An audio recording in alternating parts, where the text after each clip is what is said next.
तो वो कारण भी कम हो जाएगा। तीसरा नंबर जन्म दर का है। अब उसके बारे में आपको प्रचारक को नहीं पूछना चाहिए वास्तव में, परंतु पूछा है आपने तो दुनिया में सब शास्त्र कहते हैं, विज्ञान, कि जन्म दर 3 से कम जिनका होता है वो धीरे धीरे लुप्त हो जाते हैं। तो 3 से ऊपर मेंटेन करना चाहिए। सब देशों में ऐसा होता है, सब समाज ऐसा करते हैं।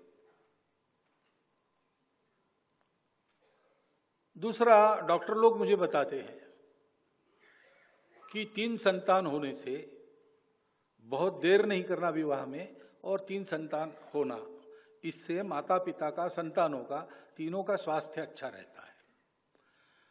और जिस घर में 3 संतान है उस घर की वो संतान आपस में ईगो मैनेजमेंट सीख लेती है, इसलिए आगे चल के उनके फैमिली लाइफ में कोई डिस्टर्बेंस नहीं होता। ये डॉक्टरों ने बताया है, मैं तो जानवरों का डॉक्टर हूं, उधर ये विषय ही नहीं है, तो मनुष्यों के डॉक्टर मुझे ये बताते हैं। फिर अपने देश की पॉलिसी है, पॉपुलेशन पॉलिसी, वो 2.1 रिकमेंड करती है।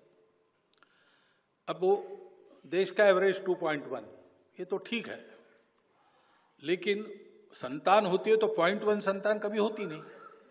गणित में 2.1 का 2 होता है, लेकिन मनुष्य के जन्म में 2 के बाद 0.1 होता नहीं ना, 3 ही होता है, इसलिए 2.1 मीन्स 3।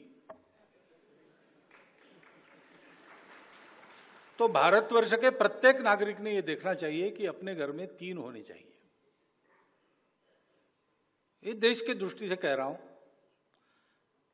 दूसरा,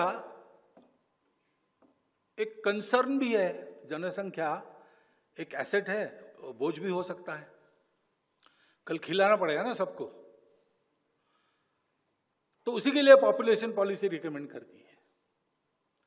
तो दोनों तरफ से जनसंख्या नियंत्रित रहे और जनसंख्या पर्याप्त रहे, तो 3 होने चाहिए, 3 से बहुत ज्यादा आगे बढ़ना नहीं चाहिए, उनकी परवरिश वगैरह ठीक होने की दृष्टि से। ये सब लोगों ने स्वीकार करने वाली बात है। जन्म दर कम होने की बात है तो वो सबका कम हो रहा है।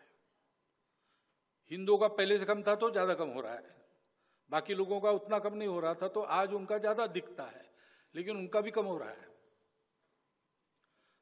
प्रकृति ऐसा करती है, संसाधन कम है, जनसंख्या ज्यादा हुई तो प्रकृति में ऐसा कुछ होता है।